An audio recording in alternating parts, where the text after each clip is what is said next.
Hi everyone, spydiechick here. So I was on my search for another EDC flashlight and I needed something with a simple user interface, high output, as well as an option to have a low output as well. And one very important thing to me is high fit and finish. So I ended up getting the 4Sevens Quark Mini AA model. So you see the little Quark Mini AA inside. So since I really already used the light, I just wanted to show you this, and let's do a really quick unboxing. So this is essentially what you get from 4Sevens when you open the light. You got a spare O-ring right here. Comes with a alkaline battery, a AA battery. Has a nice thick lanyard that it comes with. Probably measures in about 1.5 feet or so.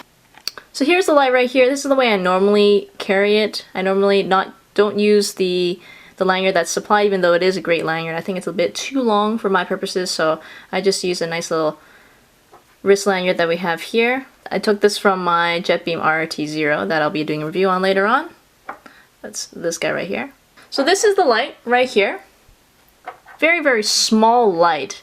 I must say that's really the first impression that I got when I first saw the light. It really wasn't on my radar, or at least not something that I thought I would actually use, just simply because I was under the notion that AA flashlights, single AA flashlights, were pretty large. When I'm thinking about the LD10, things like that. Although, don't get me wrong, the LD10 is a great light. However, I wanted something very small, pretty much as small as possible. That's why I was looking originally into AAA flashlights. Alright, so let's do a little bit of a size comparison just to show you what I mean when I say it absolutely is tiny. Here next to it we have the Spyderco Squeak. We have a AA battery.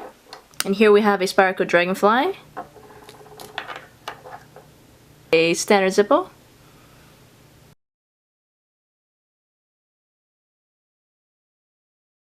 Another thing that drew me to the Mini AA was its simple user interface. Low, medium, and high. It's one of the things I really like about the 4Sevens Mini AA. It's just the overall fit and finish of it. I've had this flashlight with me and used it pretty much every single day for my EDC for several months now, and it's bashed against keys, and it really has not shown very much wear, which is absolutely a welcome thing to see. The knurling itself is a very nice texture. If I rub lightly against it, it would be a little bit grippy, but definitely grippy enough. But if I push harder, it becomes that much more grippy. It's sort of like the FRN that's on the Spyderco Squeak. And that's a very nice thing to see, especially because it is a twisty light, and because you're going to have to use your index and your thumb very often to twist the light on and off. It's very important to have nice knurling to keep a good grip on it here, as well as hold it and have a nice grip at the top around the bezel area. Another thing that I love about this light is that it really is a very simple light. There really is only two parts to it. I mean, two main parts, and that's just the head and the body. So if I unscrew this right here, this is essentially it. It's just the head and the body. Take a nice look at the LED there. See the orange peel reflector and the nice centered Cree R5 LED that I have on this model.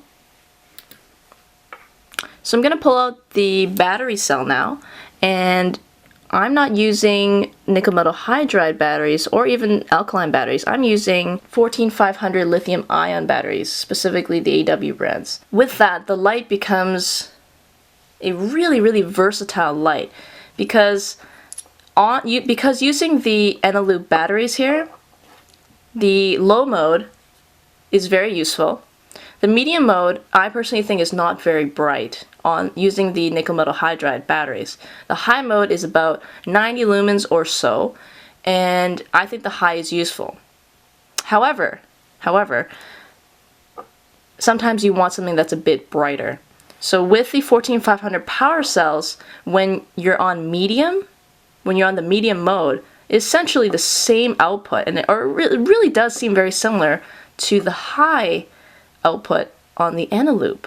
So really you're getting the same low with the 14500 power cells, about the same low, plus you're getting the high from the double A's nickel metal hydride, and you're also getting, I would call this a burst mode with the 14500 power cells that goes way above, or it just goes above 200 lumens.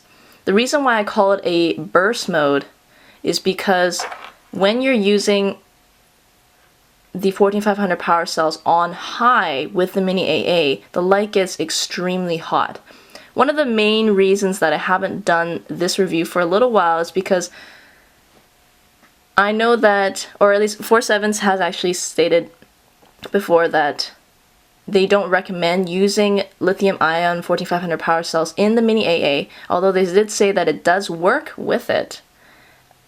So with that said, when you're using the 14500 power cells, you are going to take the risk. I guess it would be unlikely that 4Sevens would warranty your Mini AA if something goes wrong with it. And the Mini AA does not have the appropriate heat sinking abilities to use the 14500 power cells for an extended period of time. With that said, however, when, at least in my experience, I can use the 14500 power cell on high for, I've used it for, let's say, about 10 minutes or so in very cold weather, and that's alright. However, if you're indoors or you're in a very hot area, I probably would not use the, I guess, the burst mode for too long. Probably just maybe a couple minutes or something like that, maybe up to 5 minutes. So that may seem very disappointing. However, keep in mind though that the medium mode does not get very hot using the 14500 power cells, and you're really getting the same high output as you are with the double A's.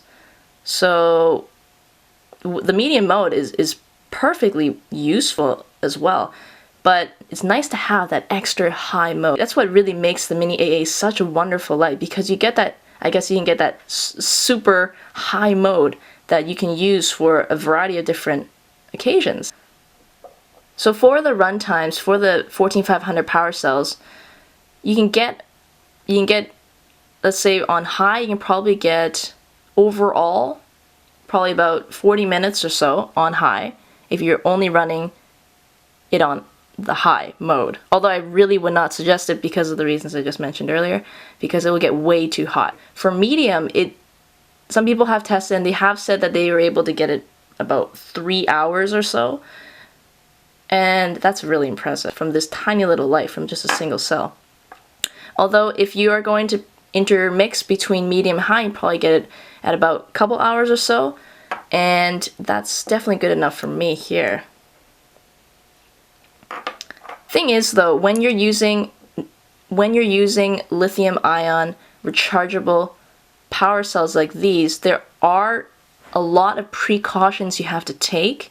So if you are new to using rechargeable lithium-ion batteries, I would recommend going to the description box and taking a look at that. Don't want to use up too much airtime to describe it in case a lot of you guys actually are familiar with it.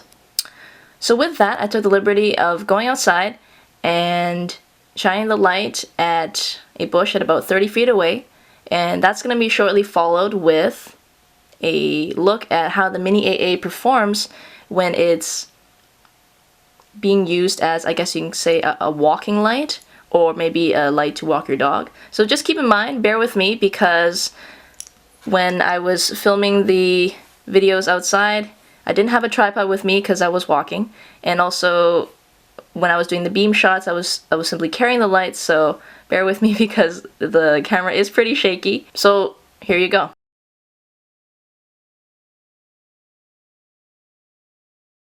I'm going to compare the Mini AA with the Quark AA Squared, and right here we have the Quark AA Squared on turbo. Right now we're looking at a tree that's about 30 feet away from me. As you can see, it lights it up really well, has a really wide spread as well. So let's compare this with the Mini AA on high using the 14500 power cells. As you can see, we get a lot of light from this little guy. See lots of greens and browns. Yeah, and you get to see this whole area get lit up really, really well. Again, this is about 30 feet away.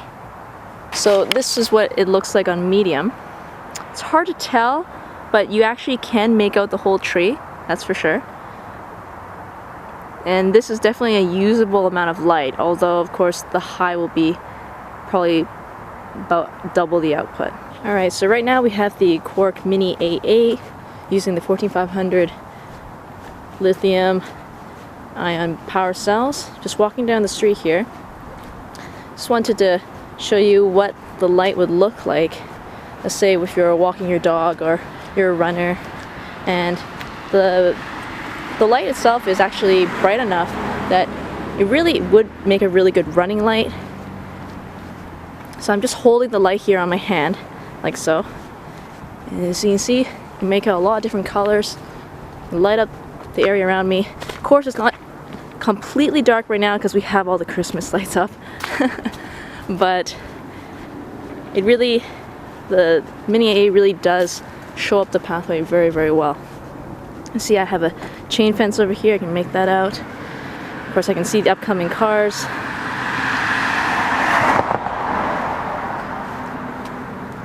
But yeah, I can really make out quite a ways of a distance far ahead.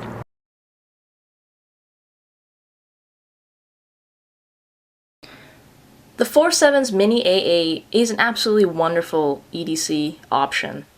I do wish that it did have a clip, but it does not, and it does not come with a clip. Another gripe that I do have against it is that when you want to turn the light off, you have to turn it off pretty much a full quarter turn. So here you see that it's on. I need to have it about here, and now it's off, because if I push on the light, the head, it doesn't turn on. However, when I leave it on here and I turn it, let's say less than a quarter turn, like there, if I push on the light, it's still essentially on, and it does switch through the modes. So that I would definitely call that a problem. I do think, however, that once you get used to turning the light a full quarter turn or around a quarter turn to turn off the light, that really no longer becomes an issue. But those things really can be overlooked, as the 4Sevens Mini AA has so many other wonderful things for it, including the versatility of being able to use a variety of different power cells, including alkalines, the nickel metal hydride AA's, example the Eneloops here, and the 14500 power cells. And when you're using the 14500 power cells, you really have a mini super powerful pocket light where all three modes are very useful. As well, the fit and finish is absolutely splendid. You see the knurling, it's very, very consistent patterning all the way through, as well as this absolutely smooth threads, which is extremely important in a twisty light. Of course, with all those features, having the readily accessible power cells, which is definitely an important thing for me in an EDC light, the 4Sevens Quark Mini AA is a wonderful EDC option for an everyday carry flashlight. If you have any questions, please leave some comments down below. Thank you very much. Have a nice day. Take care.